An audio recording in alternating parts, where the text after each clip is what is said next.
नमस्कार। खास मुलाकात के खास कार्यक्रम में फिर से पर उपस्थित मैं हूँ आपके साथ प्रकाश। जैसा कि खास मुलाकात में हमेशा आपको एक नई शख्सियत से रूबरू कराते हैं और आज हमारे समक्ष अनुसूचित जाति आयोग के पूर्व अध्यक्ष विद्यानंद विकल जी हमारे साथ मौजूद हैं। सर, बहुत बहुत स्वागत आपका हमारे IB न्यूज़ नेटवर्क। आपको भी और आपके दर्शक जो हैं IB न्यूज़ के, सबको मेरे तरफ से धन्यवाद। और सर, एक सवाल आता है, जिस तरीके से आपकी राजनीति की शुरुआत कैसे हुई थी और आपने आने वाले टाइम में किस तरह से स्ट्रगल करके यहाँ तक अपने सफ़र तय किया? देखिए, राजनीति की शुरुआत मेरा छात्र राजनीति से है और 80 दशक में हम लोगों ने जब स्कूल लाइफ से ही हम लोग जुड़ गए थे राजनीति में। और क्लास 8 में जब हम पढ़ रहे थे तो लेफ्ट स्टूडेंट यूनियन जो है वामपंथ का, उसके साथ मेरा लगा हुआ गांधी मैदान में हम 8वीं क्लास में एक रैली में आए थे और वहाँ से हम लोग शुरुआत किया। फिर बाद के दिनों में बिहार में जो नक्सल मूवमेंट शुरू हुआ, CPI-ML लिबरेशन के माध्यम से जो चल रहा था, उसके साथ लगा हुआ और उसके स्टूडेंट यूनियन जो है ऑल बिहार स्टूडेंट यूनियन, उसके साथ हमने जुड़ा।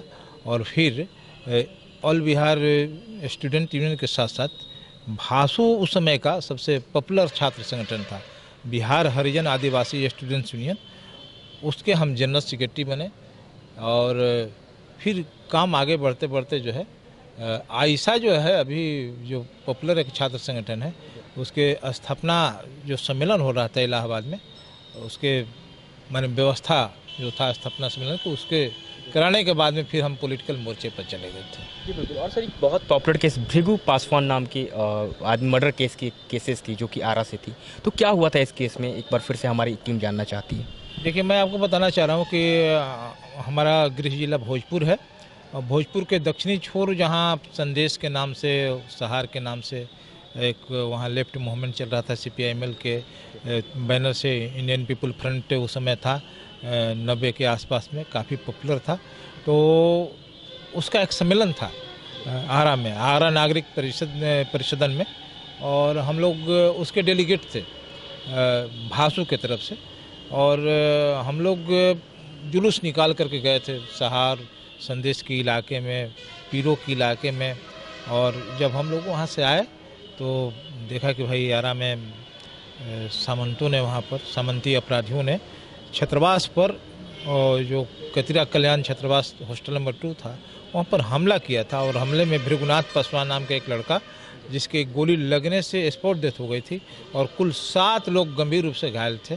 तब उस समय हम भासु के जनरल सेक्रेटरी थे, आरा में अच्छा खासा प्रभाव था ABSU भासु का। हम लोगों ने वो सारे छात्र अम्बेडकर हॉस्टल के उस समय के कल्याण विभाग से संचालित जो राजकीय कल्याण छात्रावास थे, सारे लोग हम लोग के साथ जुड़ गए थे।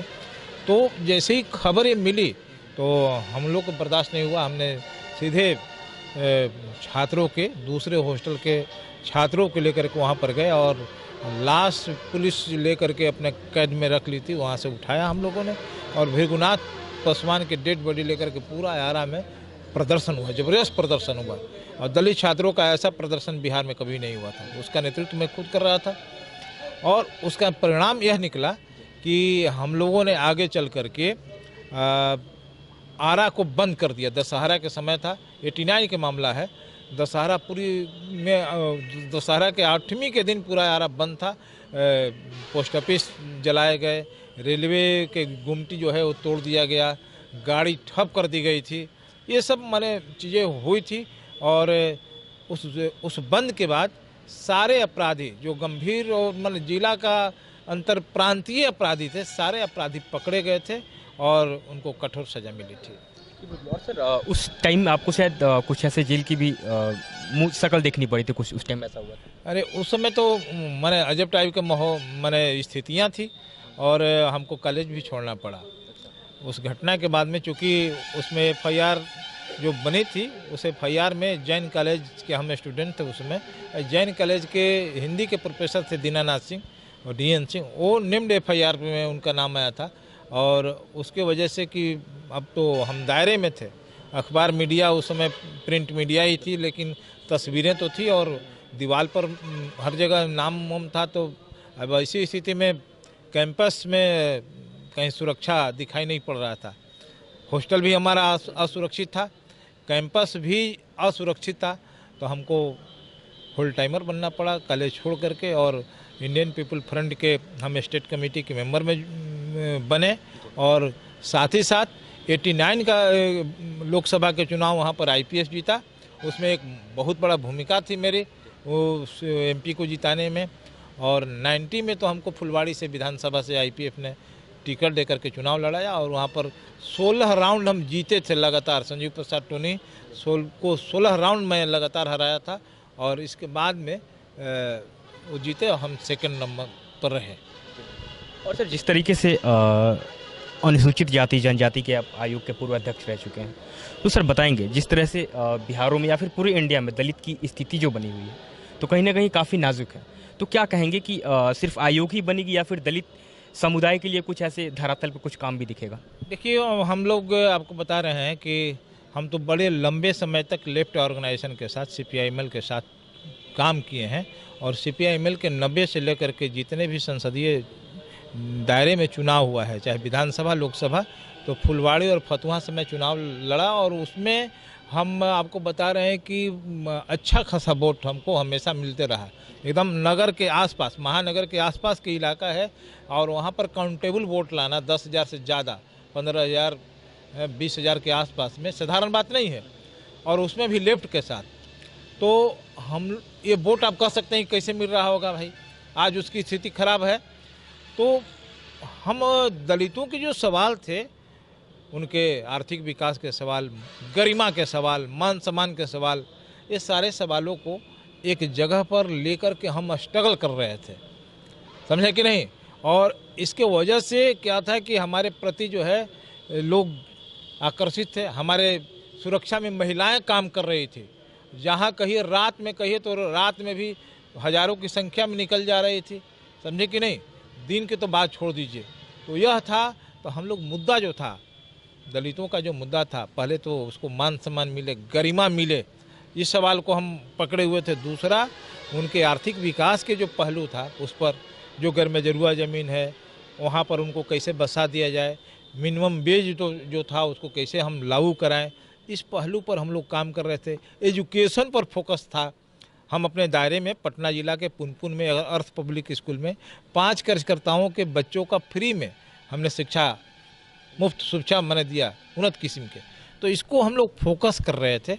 और अब चूँकि लंबे समय तक स्टूडेंट पॉलिटिक्स में रहने से हमारा पटना विश्वविद्यालय में जो दलित वर्ग के जो बौद्धिक लोग हैं, दलितों पर काम करने वाले जो बौद्धिक अन्य जाति के जो लोग हैं, उनके साथ एक बेहतर रिश्ता था मेरा, उसका हम बेनिफिट दलितों को दिलवाते थे। तो उनके जो मुद्दे थे, उस मुद्दे पर हम गंभीर थे।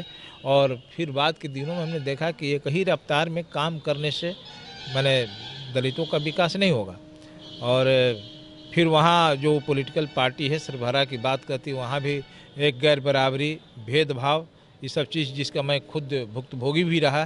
तो लास्ट में हमने 2010 में सीपीआईएमएल को छोड़ दिया। आप समझिए कि 80 के दशक में 82 से खास करके 84 से लेकर के 2010 तक का सफ़र साधारण नहीं है एक लेफ्ट पार्टी के साथ। और इस दरमियान में हम 2-2, 3-3 बार जेल भी गए हैं। बांकीपुर जहाँ पर आज जेल आज में जहाँ आज तोड़ करके और बौद्ध स्मृति पार्क बना है, वहाँ भी हम 54 लोग के साथ 93 में जेल में रहे हैं लंबे समय तक। और अभी जो आदर्श कारा केंद्रीय कारा है बेउर, वहाँ हम 58 दिन जेल में रहे हैं। और सारे वो मुकदमे जो थे वो फर्जी मुकदमे थे, आंदोलन के मुकदमे थे। उसमें बहुत सारा मुकदमा ख़त्म हो गया है, कुछ मुकदमा रह गया है जो ट्रायल में चल रहा है। तो हमको, जब आप जनता के काम करिएगा तो इसको भुगतने के लिए भी आपको तैयार रहना पड़ेगा। जो विरोधी पक्ष है आपको रोकने के लिए 2 ही काम करता है, या तो गोली चला के मार देगा या दूसरा कानून में आपको फंसा देगा। तो एक में तो उनकी सफलता नहीं मिली, लेकिन दूसरे में वो कामयाब रहे, समझे कि नहीं। हमारे ऊपर जो है फर्जी मुकदमा उन्होंने किया, लेकिन हम उसको भी अपने न्यायिक प्रक्रिया में चीज़ों को लेकर आगे बढ़ते गए, सफलता भी हासिल की है। अब मैं आपको बता रहा हूँ कि क्यों आप कह सकते हैं कि भाई आप CPI-ML को क्यों छोड़ दिया?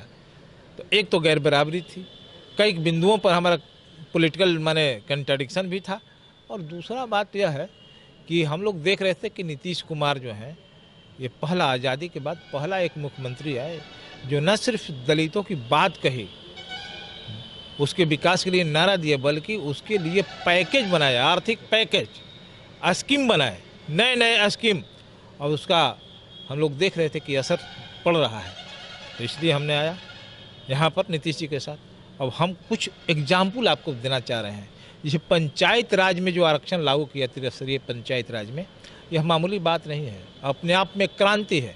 और इस संदर्भ में हमारा कहना है कि आप ज्योतिबा फूले के बाद में आप देखेंगे कि जब हमारा देश गुलाम था, साहू जी महाराज जो कोल्हापुर के महाराज थे, उन्होंने अपने राज्य में आरक्षण लागू किया था।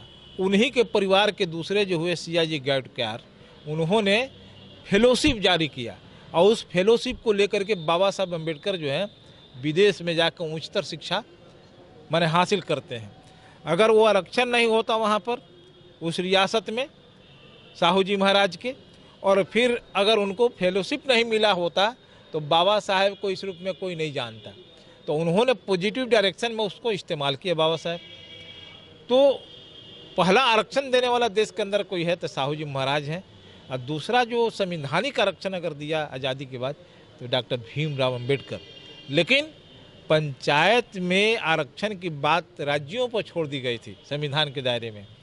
तो आज़ादी के बाद पंचायत में, त्रिस्तरीय पंचायत में दलितों के आरक्षण एकल पदों पर अगर देने वाला कोई राज्य है, कोई नेता है, तो वो राज्य है बिहार, और नेता नीतीश कुमार।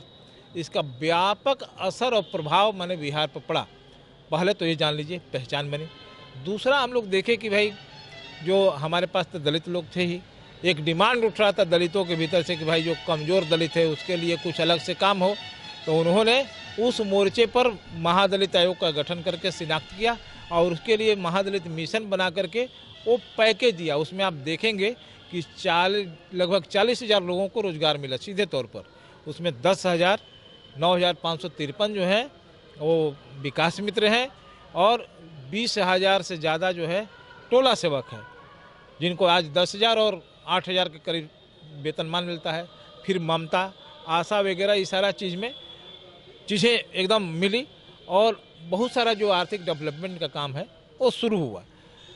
फिर हम क्योंकि सर नीतीश कुमार की जो काम है वो तो पूरी जनता के सामने है, लेकिन सर एक चीज़ आती है, जिस तरह से 10% आरक्षण की जनरलों को दिया गया, तो इस पर आपकी क्या प्रतिक्रिया है? देखिए, आरक्षण तो एक कंट्रोवर्सी बन गया था, खास करके तब जब मंडल कमीशन यहाँ बिहार में लागू हुआ, देश में लागू हुआ, और आरक्षण में जो पेच फंसी, तो हमारा जो मानना है वो मंडल आयोग को लागू, कमीशन के रिपोर्ट को लागू और पिछड़ों के आरक्षण के बाद ही में इंदिरा साहनी मामले में हमेशा कुछ ना कुछ दे करके दलित आरक्षण को डाइवर्ट करने का, और इधर तो लगातार ही एक मुद्दा बन गया था, राजनीतिक मुद्दा, इसको हटाओ लागू करो, यही सब। ऐसी स्थिति में एक सवाल भी उठ रही थी, और आज़ादी के बाद में देखेंगे कि उसके सेक्शन में भी एक तबका थोड़ा लो जरूर हुआ था। और सबसे बड़ी बात है कि हमारे ही वर्ग के जो लोग हैं जो राजनीतिक दल चलाते हैं, रामविलास पासवान जी बिहार से, जीतनराम मांझी जी हैं बिहार से, फिर मायावती उत्तर प्रदेश से, उदित राज माने भाजपा के नेता उत्तर प्रदेश से, और महाराष्ट्र जो है जो सबसे जागरूक है वहाँ के रामदास अठावले जी हैं। ये सारे लोग जो है स्वर्ण आरक्षण की बात लगातार उठा रहे थे, है ना। इसको आधार बना करके और केंद्र सरकार ने संविधान में संशोधन करके 10% आर्थिक आधार पर उनकी आरक्षण लाई है। ये अब वो अपना करें, अवसर मिलेगा, रोजगार रहेगा तो उनको मिलेगा ना, नहीं तो संतुष्टि करें। तो हमको तो एक दृष्टिकोण से कि अब आरक्षण की जो लड़ाई थी हटाने और घटाने का, बढ़ाने का, वो काम जो लड़ाई था विवाद का, वो ख़त्म हो गया। 10% आरक्षण से वो जो लड़ाई था कि दलित आरक्षण हटा दीजिए, ये कहना कि भाई कॉलेज ये आरक्षित वर्ग से आया है, रिजर्व कैटेगरी का है, पढ़ा लिखा नहीं है, अब तो उस दायरे में आ गए, तो वो लड़ाई बंद हो जाएगी, बल्कि अब लड़ाई का दायरा दूसरा सामाजिक परिप्रेक्ष्य में जाएगा। तो उस दृष्टिकोण से हम देख रहे हैं कि ठीक है, क्योंकि हमारे आरक्षण को बाधित नहीं किया गया है। SC/ST आरक्षण को कटौती करके उनको दिया जाता, हमारे आरक्षण को कटौती करके, तब हम कहते कि भाई ये गलत बात है। अलग से उन्होंने दिया है और बिहार में मुख्यमंत्री जी तो हम लोगों ने प्रस्ताव रखा कि भाई अब तो संख्या सेंसस कराइए, उस आधार पर आरक्षण के दायरा को बढ़ाइए। इस बात को कल उन्होंने लाया भी कि आरक्षण का माने 2021 में जब जनगणना होगी तो उसमें जातीय आधार पर हो और उस आधार पर आरक्षण दिया जाए, तो एक पॉजिटिव बात है। हम लोग भी चाह रहे हैं कि भाई कुछ हमारी भी शक्तियाँ आगे बढ़े, तो ये सब तो चीज़ हुआ है, तो हम इसको पूरी तरह से निगेटिव नहीं देख रहे हैं, हम पॉजिटिव डायरेक्शन में इस चीज़ों को देख रहे हैं। और चूँकि आप सर जदयू के वरिष्ठ नेता भी हैं, तो जिस तरह से आपकी सरकार के नीतीश कुमार सूबे के मुखिया शराब को बंदी की, लेकिन बिहार में फिर भी खुलेआम हर जगह होम डिलीवरी हो रही है, तो क्या कहेंगे? देखिए, शराब के जिस मकसद से सरकार ने बंद की थी तो उसका एक सकारात्मक प्रभाव असर पड़ा है। अब कुछ लोग हैं जो माफिया टाइप के, उनको तो आदत लगी हुई है, कुछ पीने वाले भी हैं, लेकिन मैं समझ रहा हूं कि जो नई पीढ़ी है पूरी तरह से वो शराब मुक्त बिहार का जो सपना है, परिकल्पना है, उसकी तरफ लगातार आगे बढ़ रही है। क्योंकि सर मुख्यमंत्री है नीतीश कुमार जी, तो कहने का मतलब बिहार की पूरी कंट्रोल उनके हाथ में, तो क्या कहेंगे कि ये माफियाओं पे कंट्रोल क्यों नहीं कर पा रहे कि शराब रुक नहीं रही? देखिए, मुख्यमंत्री की अपनी सीमा है, वो कोई भी काम करते हैं तो सरकारी तंत्र के माध्यम से कराते हैं। नीचे में DM जिला में और SP होते हैं, उसके नीचे पुलिस वाले होते हैं, नीचे तक। अब वो तंत्र जो है, एक एक तंत्र पर कमांड एक मुख्यमंत्री तो नहीं करेगा, और उनकी जो आदत है, उस सेवा में जो लोग हैं उनकी भी आदत है, समझे ना। और कुछ ना कुछ ऐसा चीज़ है जो बुरी लत है, वो प्रभावित करती है। तो कहीं कहीं कुछ खास इलाके में लोग करते हैं, लेकिन जैसे ही नज़र में आते हैं वो पकड़े जाते हैं, ट्रायल भी होती है, सज़ा भी होती है। तो मुख्यमंत्री अपने स्तर पर, सरकार अपने स्तर पर, उसमें कहीं भी लूंज पूंज नहीं है। जो राजस्व की बात भी उठ रही थी, उन्होंने दूसरे साइड से माने रेवेन्यू प्राप्त भी कर लिया। 2,01,05 करोड़ का जो बजट है, साधारण बजट नहीं है ना, जो उन्होंने 2 दिन पहले पेश किया, बहुत बड़ी चीज़ है। तो आप देखिएगा कि और हमेशा बोलते हैं, हर मंच से बोलते हैं, कुछ लोग की आदत बिगड़ गई है, समझे कि नहीं। कुछ लोग इसको व्यवसाय अभी चाहते हैं शुरू रखना, जारी रखना, तो एक दिन में ये चीज़ माने कामयाब नहीं होगी। इसमें एक बड़े पैमाने पर अवेयरनेस की ज़रूरत है, जागरूकता की ज़रूरत है। अभी का हम लोग आज देख रहे थे, जब हम बात कर रहे हैं तो वो लोग तो हमला भी कर रहा है, माफिया लोग, जो शराब माफिया, वो हमला भी कर रहा है कहीं कहीं, तो ये सब बात है। और सर क्या कहेंगे, जिस तरह से गंभीरता चल रही है हाजीपुर लोकसभा क्षेत्र के सांसद के लिए, तो क्या कहेंगे, आपकी पार्टी आपको अपॉर्चुनिटी देती है, तो फिर क्या कहेंगे, क्या विचार होगी आप? देखिए, मैं तो डिजर्व करता हूँ। राजनीति में सबसे पहले डिजर्व करना है कि जिस समुदाय के लिए आए हैं उसके एजेंडा को पकड़ना, उस पर काम करना है। दूसरा है कि पॉलिटिक्स के, खास करके इकोनॉमिक को समझना, समझे कि नहीं, तो उस पर एक तो नज़र है, और उसके पीछे एकदम स्पष्ट करना है कि एक मार्क्सवादी नज़रिया है देखने का, समझने का, वो सबके अंदर में नहीं मिलेगा। तो जिसको नहीं मिलेगा वो लोग अपना इनकलाब जिंदाबाद करता है। हम तो काम के इनकलाब जिंदाबाद करते हैं, काम के हिसाब से किसी नेता और व्यक्ति के इनकलाब जिंदाबाद करते हैं। नीतीश जी के काम और उनके जो स्कीम है उसका मैं काफ़ी कायल हूँ, इसलिए मैं उसको करता हूँ। और वो भी जानते हैं, एक बड़ी जिम्मेवारी भी हमको दे रखा है, दलित और महादलित जिसकी आबादी 2 करोड़ के आसपास पहुँच रही है, उसको राजनीतिक रूप से मैंने संगठित करने की जिम्मेवारी है।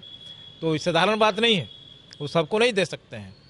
तो ये सब काम जो है दिया गया है, और हमको लगता है कि यदि हमको हाजीपुर या कहीं भी अगर वो प्रतिनिधित्व करने की, कि भाई आप संसदीय दायरे में जा कर के आपको अवसर देते हैं काम करने का, तो निश्चित रूप से जो पुराना रिकॉर्ड है उससे बेहतर अगर अवसर मिल गया तो बेहतर करके देखा जाएगा।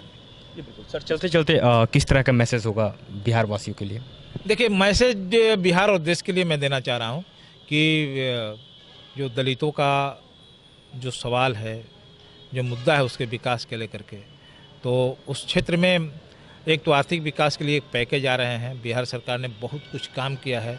अभी उद्यमी बनाने के लिए 10 लाख लघु उद्योग खड़ा करने के लिए वो 5,000 लोगों को इस मार्च तक देने का प्लानिंग किया है। ये हिंदुस्तान में माने बहुत बेहतर चीज़ है, कहीं दूसरे प्रदेश में नहीं मिलेगा। 5 लाख उसमें आप देखेंगे कि कुल मिलाकर के सब्सिडी है, और 1 साल के बाद में 5 लाख 84 महीनों में देना है। तो इसमें उद्यमिता के क्षेत्र में दलितों को स्थापित करना। फिर आप देखेंगे एजुकेशन फोकस में है। नीचे प्राइमरी में प्री प्राइमरी जो है उसमें तो जो चल रहा था, लेकिन अपर जो उच्च स्तर के जो शिक्षा है उस पर फोकस है। अम्बेडकर हॉस्टलों को आधुनिक करने का, अम्बेडकर हॉस्टल में पढ़ने वाले छात्रों के सेफ्टी सुरक्षा के साथ साथ उनको 15 केजी पर महीना अनाज मुफ्त में और 1,000 रुपया देने की बात। और इसके अलावे जो है न्यायिक सेवा में आरक्षण है, आउटसोर्सिंग में आरक्षण यहाँ दिया गया है। और इस टाइप से ग्रामीण क्षेत्रों में जो भारी आबादी है उसको शेल्टर देने के लिए ज़मीन क्रय करने का प्रावधान किया गया है। जो इंदिरा आवास थे 1996 तक बने थे, उसमें नए तरीके से उनको 1,30,000 रुपया देने की बात ये सब हुई है। लैंड सेटलमेंट वाले भी बात है। तो इस टाइप से हम देख रहे हैं कि एक व्यापक जो है ना दलित उत्थान के एजेंडा और गरीबों के उत्थान के एजेंडा, बिहार के विकास का एक एजेंडा जो है बिहार में दिखाई पड़ रहा है। हमको लगता है कि भारत सरकार अगर बिहार का नीतीश मॉडल को अगर स्थापित कर ले तो देश जो है बहुत ज़्यादा 2030 नहीं बल्कि हमको लगता है कि 25 ही में दुनिया के बड़े पैमाने पर एक माने शक्ति बन सकती है, आर्थिक महाशक्ति बन सकती है यदि इसको काम करें तो। और इस रफ्तार से कानून के क्षेत्र में भी हम देख रहे हैं कि बेहतर ही है। अभी अपराध के ग्राफ कल पढ़ा जा रहा था तो बहुत सारे अपराध में हम लोग 30वें नंबर पर हैं, नेशनल जो राष्ट्रीय औसत है उसके क्षेत्र में। तो बिहार एक मॉडल तो है, और बिहार में जो चेंज होता है देश व्यापी उसका असर पड़ता है। हमको लगता है कि इस आपके चैनल देखने वाले लोग यदि बिहार के मॉडल को समझें, हमने बहुत सारी बातों को जो रखा है अगर उस पर गौर करें, उस रोशनी में आगे बढ़ें तो हर राज्य इस तरफ आगे बढ़ेगा, देश तरक्की कर जाएगा।